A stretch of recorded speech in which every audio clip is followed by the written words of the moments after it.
Al, Mm-hmm. let's talk about some stuff. Okay. I think that's a good idea. I think so. It's usually what we do around this time of the week, around this time of the day. They're going to around this time of the year, and I was like, I mean, yeah, I guess. I would assume that's the case. Yeah, generally we do. Mm-hmm. Oh, man. Hello, welcome to this week's episode of Seasonal Anime Checkup OVA. It's a podcast where we have conversations about video games, anime, and manga. Hello, I'm Jared, joined as always by Doc Al and Ladium. Hello. This is episode number 251. The road to 500 begins. What about 300? No, 500. Okay. Because we're over halfway there now. Are we living on prayer? You're right. I'm glad you did that because I was going to do that if you did not do that. Yay, I helped. It's been a busy, weird week Mm-hmm. That's for an a certain someone. understatement. So we're going to do something a little bit easier, I guess. A little chill. A little chiller. More chill. More chill. Thank you. Chilling. Chilling. You played through the second Stranger of Paradise Final Fantasy Origins demo. I sure did. I watched it via tape delay. Yeah. And I've been playing the games in that Castlevania Advanced Collection. I finished one of them, so I'm going to talk briefly about that as well. So probably not a 3-hour long podcast this week, but you know, sometimes you gotta have a little snack Mm-hmm. here and there. Mm-hmm. No snack. No snack. So yes, let's dive. I was gonna say start, and then I also was gonna say dive, and then it just came into the same time there. Let's dive into Stranger of Paradise Final Fantasy Origin. The second demo recently came out. I believe it is now finished. Probably. Yeah, it was done. It was between October 1st and the 11th. And it gives you another look at some chaos. It does. It does. It does indeed. One thing that you already sort of alluded to this, for some reason, SharePlay was just not cooperating with us, like in the least. Yeah, it seems to be a thing where like we try to do PS5 to PS4, it just gets real funky. Yeah. In a way that it normally doesn't. So I think it's just trying to go between those two consoles just does not seem to really want to function properly or something. I don't know. So our solution was nobody really knows my YouTube channel. Don't go looking for it. So I'm just going to stream it to my YouTube channel. Jared's going to watch it there, and we're going to be on Zoom. And that's how we're going to enjoy this experience. The problem with that is that you were on a delay because it was on YouTube. So you would hear me like screech or say something ridiculous, and then you had to wait for whatever it was going to be. It was like, okay, I need to guess and figure out what this is going to be. I don't think you ever would have guessed the time that I got spooked by the menu. No. It was the menu. No. Oh man. I am easily startled. Yes. Yes. And how I startled myself with a menu, but I totally did. And it made me yelp.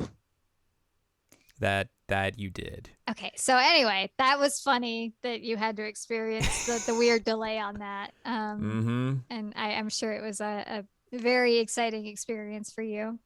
Oh yes. I don't know if this had a release date the last time we talked about it, but it is coming out on March 18th, 2022. Okay. For basically everything. And there is a little bit about the first demo here that we can talk about, and something I mentioned to you while we were playing this. Okay. Based on feedback from the first demo, the graphics and performance were improved, which that's questionable. Were they? I mean, we saw some performance issues in that demo, for sure. Oof, yeah, we did. You were playing in performance mode, to be clear. Mm-hmm.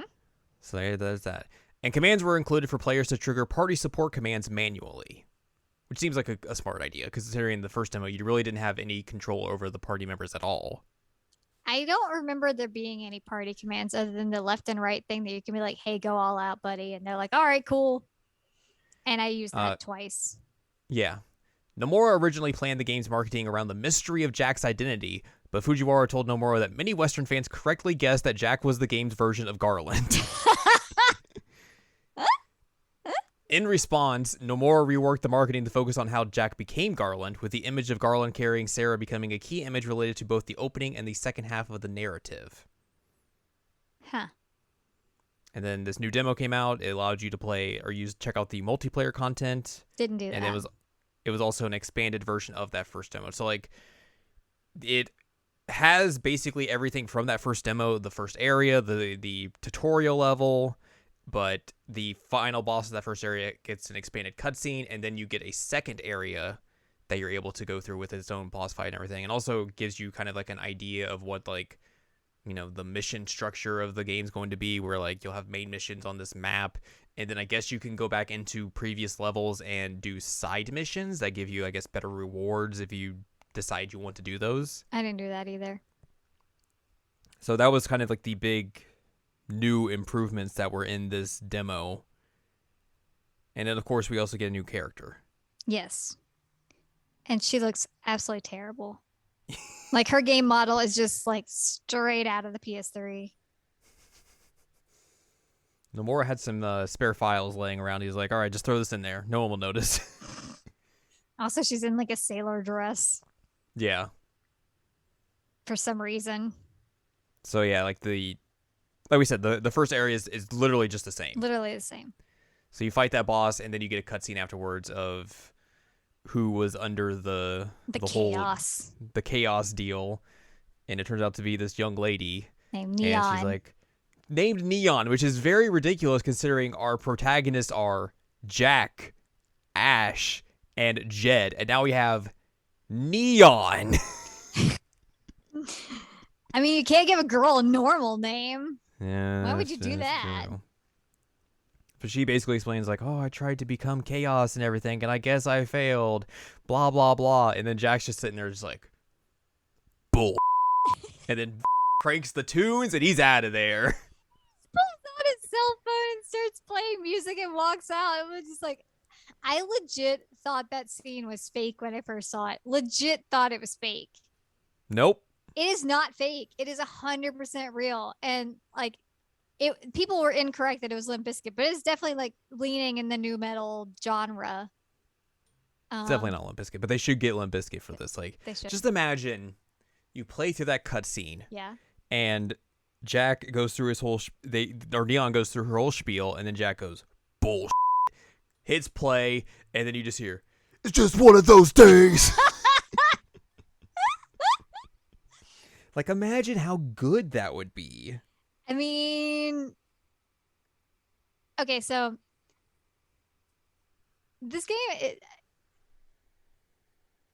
it's terrible. I'm going to say that right now. It's terrible. But it's also hilarious.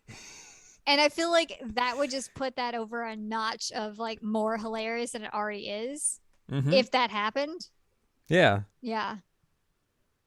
It would be perfect. Like, I guess the perfect song for the situation. No, it totally is, because he's just like done. And I was asking you because he's got his like earbuds in. I'm like, I hope that let everybody else listen to the music, because otherwise he just looks like a weirdo. It's just like, all right, I'm gonna press play and walk off.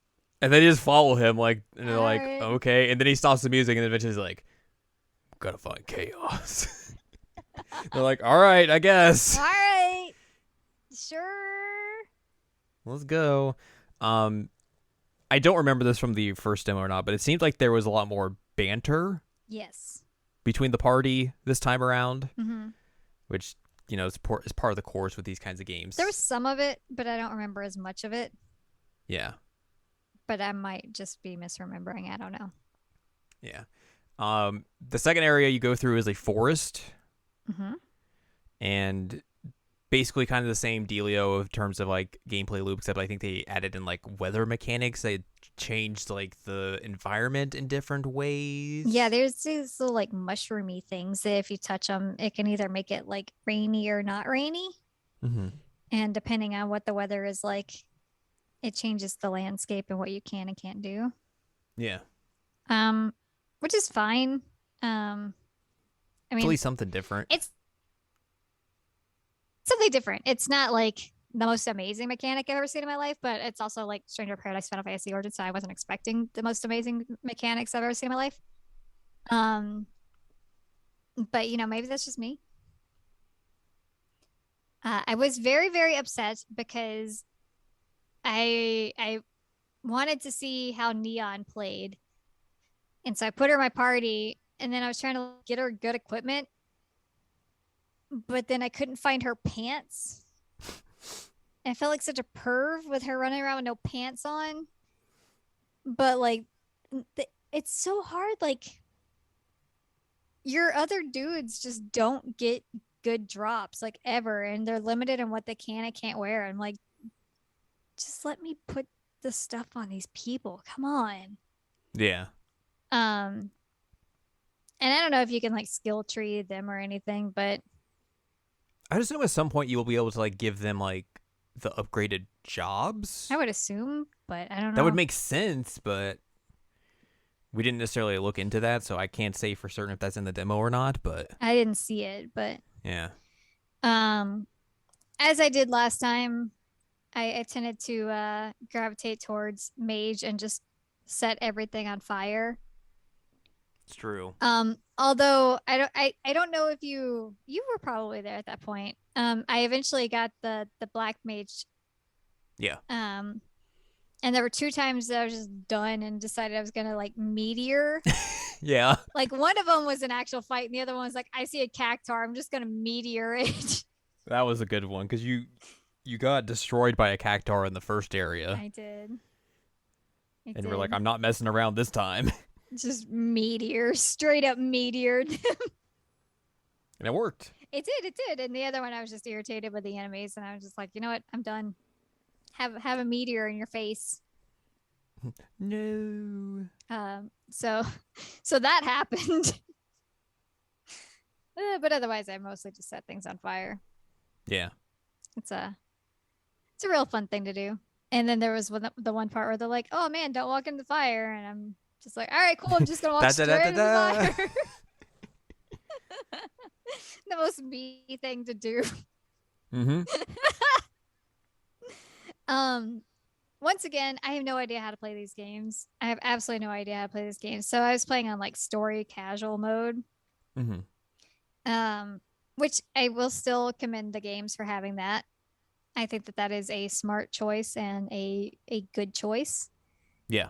To have that, because not everybody does want like stupidly hard games. Wow. But it's there if you want it. It's there if you want it. Yeah, if you want to have a stupidly hard game, it's there. If you would just want to pay attention to this stupid story, that's there too. Yep. And I mean, that's why I'm here. I don't know about you guys, but like, I'm definitely not here for beautiful, amazing gameplay. Also, there are parts of this game that just like chugged and it was terrible. Yeah, that was weird. Yeah, like I had it on performance mode and it was just like, well, what if I just like completely run like like, oh, okay, I guess. Thanks. Rip. It's kind of a bummer. Yeah.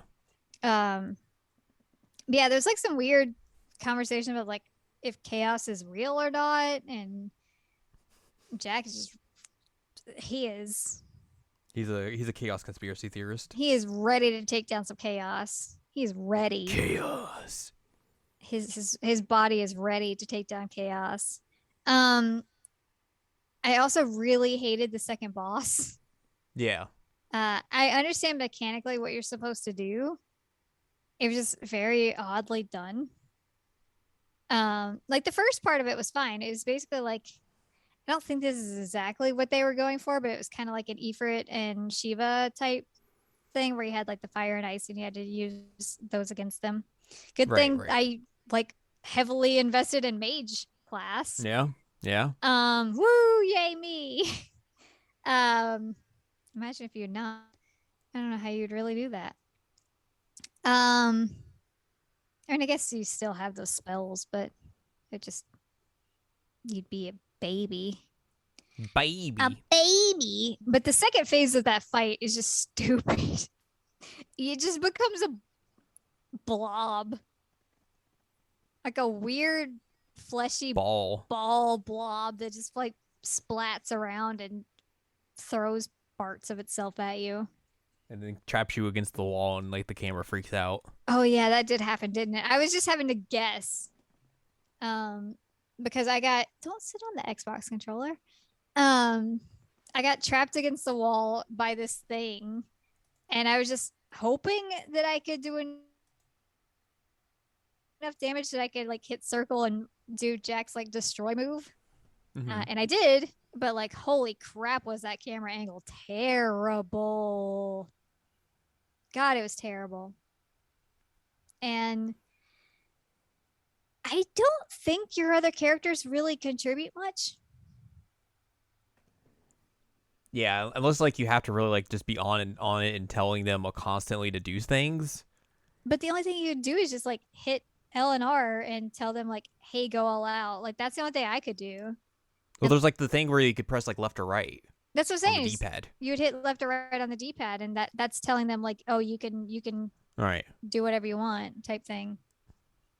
I don't know. I don't either. I mean, as I mentioned Maybe earlier, they'll get that all fixed up when the game actually comes out. I really hope they fix Neon's model because she looks terrible. Like I don't think she was planned to be there from the beginning. I'm gonna be real with you. I think it was a situation of like they realized, oh no, we've done it again. It's all dudes. Mm-hmm. And I'm sure that they got feedback on that from the demo, and they're like, here's a gal, have fun. But that's my opinion anyway. She just kind of seems like tacked on there. Also, that weird sailor dress thing. I still don't understand that, but neon. Chaos. Man. It's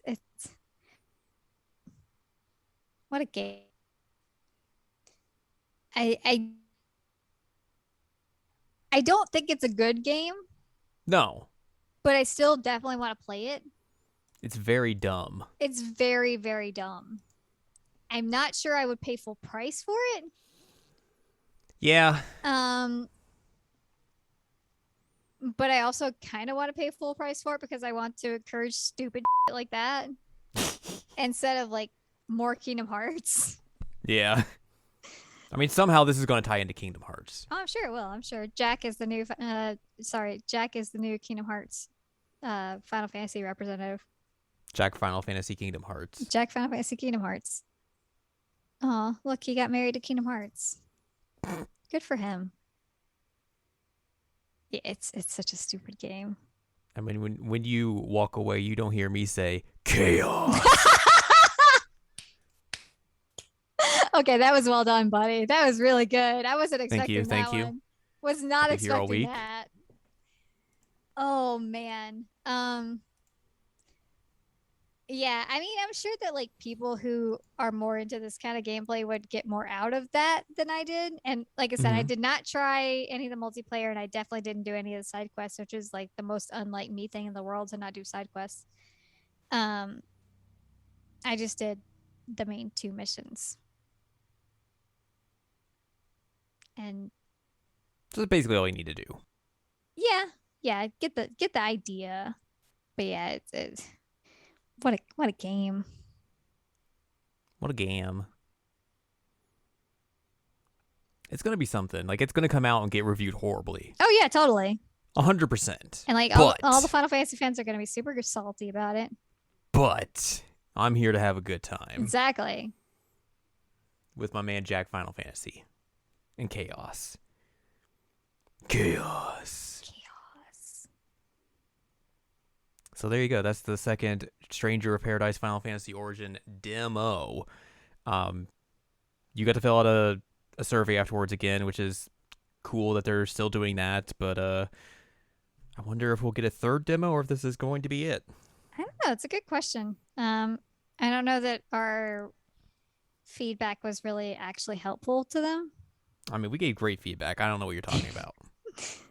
I mean, a lot of it was just like, it's fine. It's fine. It's fine. Until our comment block at the bottom. Which I basically was like, Neon looks terrible. Please fix that. And your feedback was, please get Break Stuff by Limp Bizkit. You had to tell You're me how to, damn right. you had to tell me how to spell Limp Bizkit. Yep. Limp Bizkit. I feel like there's another thing we said, but I don't remember what it was. Limp Bizkit.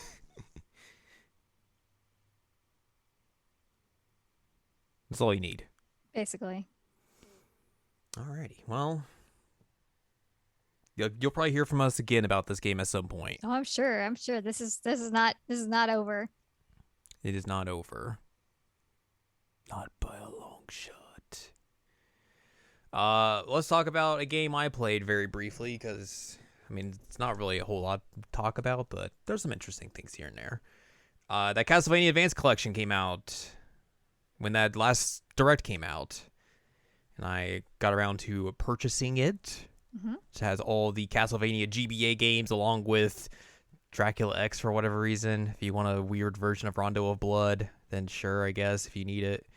So I've played through the first game in the collection, which is Castlevania Circle of the Moon. Or if you're in PAL regions, it's just Castlevania. You know, the first game. There was never any other Castlevania games before this. Nope. This was apparently a launch title. Yeah, this was a GBA launch title. Wow. It came out in Japan on March 21st, 2011. North America on June 11th, 2001. Or 2001, yes, not 2011. Little different there. A little different. And then in PAL regions on June 22nd, 2001. It is a Metroidvania Castlevania game, of course. Mm-hmm. In the vein of basically every Castlevania that came out after Symphony of the Night. Well, every 2D. Yeah. Yeah. Same difference. Call it what you want. I just had to clarify. This game, I think, is notable, though, because Igarashi was not involved in development of this game. This was a different team at Konami. But they basically kind of just used the same elements. Where, you know, it is going through a castle, you have enemies that are named, numbers pop off, you level up, you have sub-weapons, which I think are more usable than in, like, other Metroidvania, Castlevania games. But I think the bigger difference between this game and a lot of the other ones is it, like, has the card system, where sometimes enemies will drop cards, and you can basically combine cards to create different effects for your character. So, like, you can do a card combo and your whip will have, like, different effects. Like, you can make it into, like, a vine whip. Okay, but that does more what? damage. It does more damage, essentially. Can you play a children's card game against Dracula? No, unfortunately. Terrible. I would think this is a much better game if that was the case. 0 out of 10, you can't play a children's Yeah. card game against Dracula.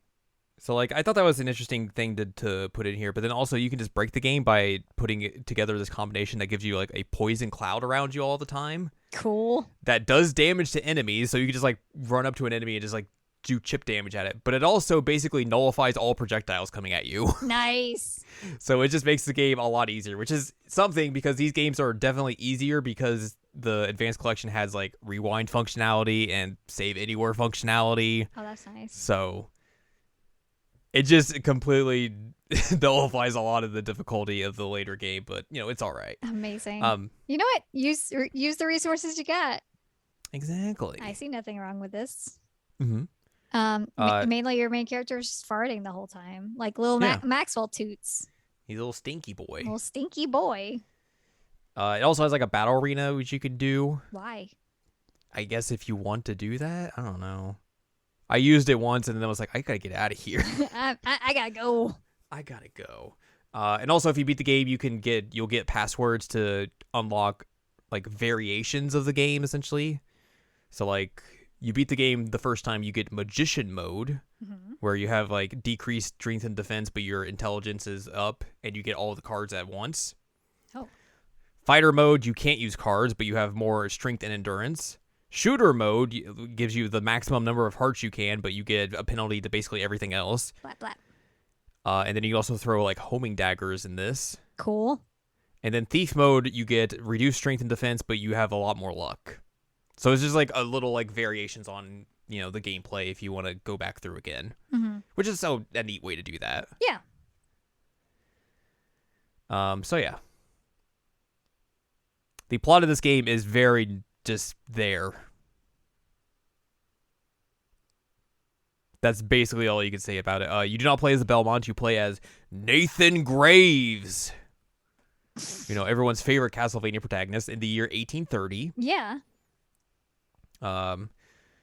Nathan Graves' parents died a decade ago because they tried to banish Dracula. He has his mentor, Morris Baldwin, who helped in the banishment of Dracula, trained him to defeat Dracula.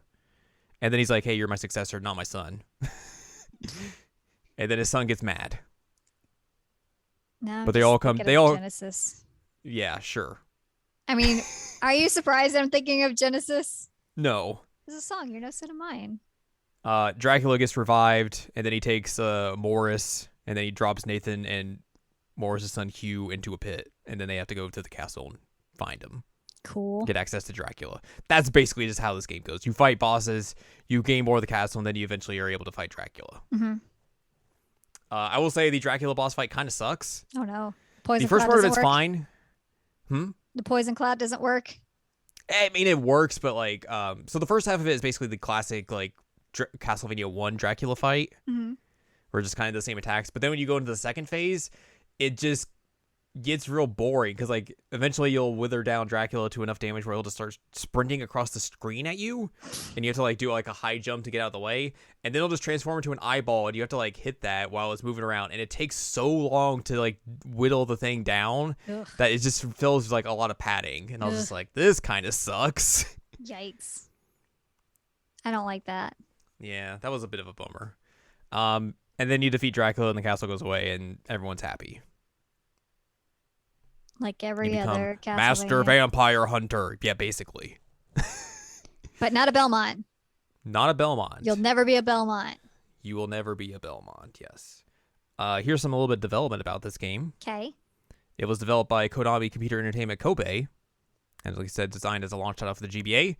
At the 2000 Tokyo Game Show, a playable demo of a debut which featured two selectable playable characters, Hugh and Nathan. The option to play as Hugh did not appear in the final version of the game. Circle of the Moon was published by Konami in Japan on March 2001, North America June 2001. Yeah, we already talked about that. It also saw a Japanese-only re-release under the Konami The Best label on November 3rd, 2005, and then was put out on the Wii U Virtual Console on October 9th, 2014.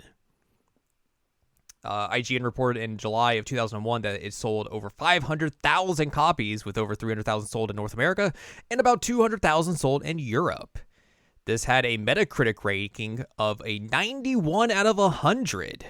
Wow, that's high. Apparently, the reviewer from IGN said that it was one of the best playing Castlevania games released. Interesting.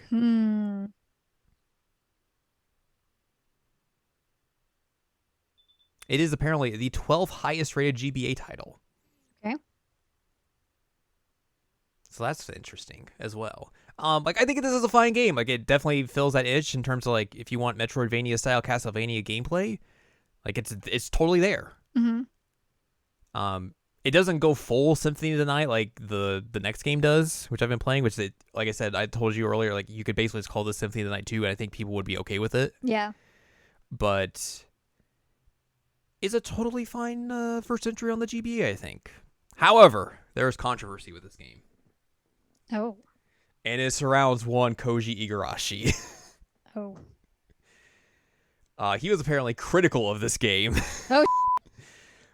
When developing follow-up title Castlevania Harmony of Dissonance, he cited in an interview several flaws he felt should have been rectified in Circle of the Moon's design, primarily its control scheme and the dark appearance of the graphics on the GBA, which I guess that is fair considering this is a launch GBA title and this is before they had backlit GBAs.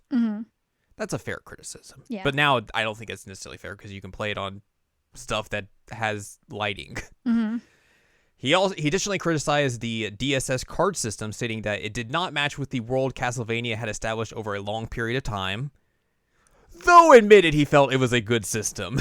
In 2002, now mind you, this is a year after the game released, Okay. Circle of the Moon was removed from the series timeline. Oh. A move met with some resistance from fans. Igarashi noted that the reason for the removal was not due to his non-involvement with the game, but instead the intention of the game's development team for Circle of the Moon to be a standalone title. Mm-hmm. What a crock of shit. Yep. Dog, you are mad that people looked at this game and were like, hey, this is pretty cool, and you weren't involved, and you're like, F that. Yep. I'm gonna go make Symphony of the Night 2, motherfucker. Amazing. What a petty motherfucker. I mean, it's really funny. I mean, it's terrible, but it's funny. It is pretty funny, but like, come on, dude. That is a level of petty that I don't think I could ever be. Yep. Holy It's something, all right. wow. But yeah, I haven't, so I don't know if I mentioned this, but like I haven't played any of these GBA Castlevania games, so like I'm coming to these for the first time. I know we talked about this where you had played through them, but they all kind of just like bleed into one game. Yep. Which makes sense because they're basically all the same style and all that sort of stuff. Yep. But yeah, this was a good first entry. I had a fun time with this. Really enjoyed just exploring the castle, finding nooks and crannies, and doing all the hunting for items and all that jazz. All the stuff you do in the Castlevanias. Yeah, and you got to have a poison cloud. It's just pretty rad. Mm-hmm. I sometimes wish I could have a poison cloud around me. Maybe that would keep some like jerks away from me. We could only hope. It's true. We could only hope. So yeah.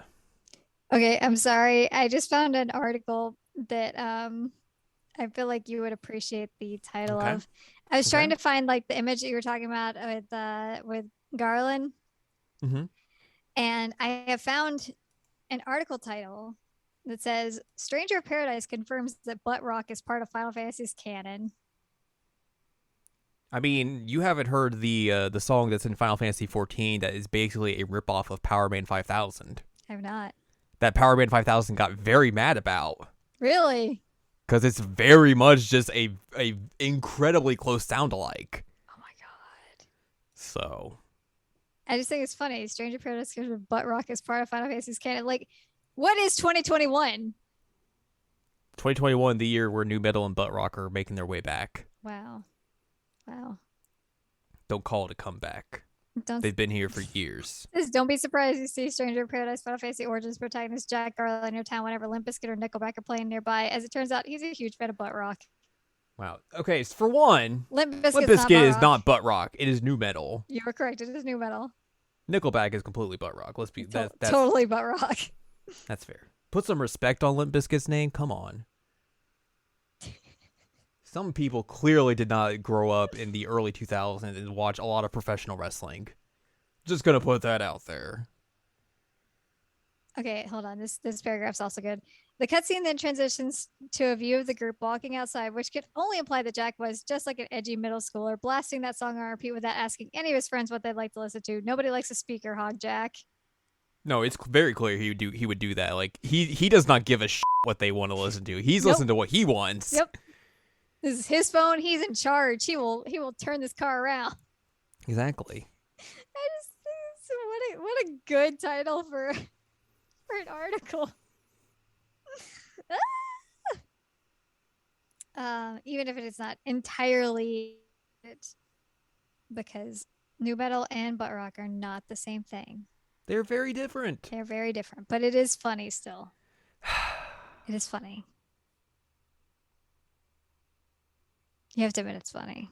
It's funny, but and also the fact that he would be a speaker hog is pretty funny. He 100%. definitely would. 1000%. Man. There was another one that's like the demo's out and it's awesome. Like, yeah, this person gets it. You're damn right. But now I've seen that image you were talking about. I had not seen that before. So there you go. I have actually paid like zero attention to any of the marketing for this game. I mean, same. But you knew about Nomura and his Well, it's because I saw people talking about it. Oh, okay. His surprise that wow, people figured it out. Are you kidding? What do you mean? When did this happen? I'm shocked. What do you mean I can't write twists anymore? What do you mean I've never been able to write twists? What's happening? Why do you make him sound like a grandpa? I mean, he is a grandpa. He's like 50 years old and wears Hot Topic jeans and shirts and still. He does. So he's basically a grandpa. Is Nomura married? I don't know. There's no way he is. I feel like we've talked about this before, but I don't remember. I just feel like if he were married, that somebody would like help him. No, he's an independent man. God. Oh man. This has been an interesting podcast. Yep. Sure has. His Wikipedia page does not mention anything about his personal life, so. Oh, well. That's probably for the best. He's 51! I was right! Oh my god. Wow. Good job, buddy. Thanks. You're welcome. All right, well, that's going to do it for this week's episode of the podcast. The podcast. Talked about some Final Fantasy, talked about some Castlevania. Talk about some Limp Biscuit. Limp Biscuit! God. After all, LIMP, Biscuit is right here. People over there, put your hands in the air, because if you don't care, then we don't care. 1, 2, 3 times 2 to the 6. Chosen for the fix of that Limp Biscuit So where the you at, dog? Shut the up. Back the up. Homie, this track up. I'm just going to start doing a bunch just random Limp Bizkit verses in every podcast now. You know what? I support you. So there you go. If you would like more from us, head on over to seasonalanimecheckup.com or sac.cool is where you can find past episodes of this podcast and other podcasts like Jared Now Watch. You can also find columns and reviews on the site as well. If you would like more from Anladium, go to anladium.com. She's got columns and reviews. You can also watch her on Twitch at twitch.tv/meydalENNA. It's true. It's true. Mm-hmm. You can follow us on Twitter and TikTok at Anime Checkup. You can buy our books, One Shining Moment, A Critical Analysis of Love, Life, Sunshine, and Hot Tubs and Pac-Man on Amazon.com. And you can support us on Patreon, patreon.com/SACOVA. Buy us a slice of pizza, get access to unedited versions of the podcast early, and a wealth of bonus content as well. Wow. Next week, I figure we might as well be like everyone else and talk about Netflix's most watched show ever. Which is apparently a real thing that they just talked about today. Wow. I didn't realize that. But the most watched show ever on Netflix. We will have our own twist on it, I think. Mm-hmm. But yeah, we will We're going to talk about that old Squid Game. Squid Game. And talk about PlayStation symbols. Yes. How the PlayStation will betray you. Yes. So look forward to that next week.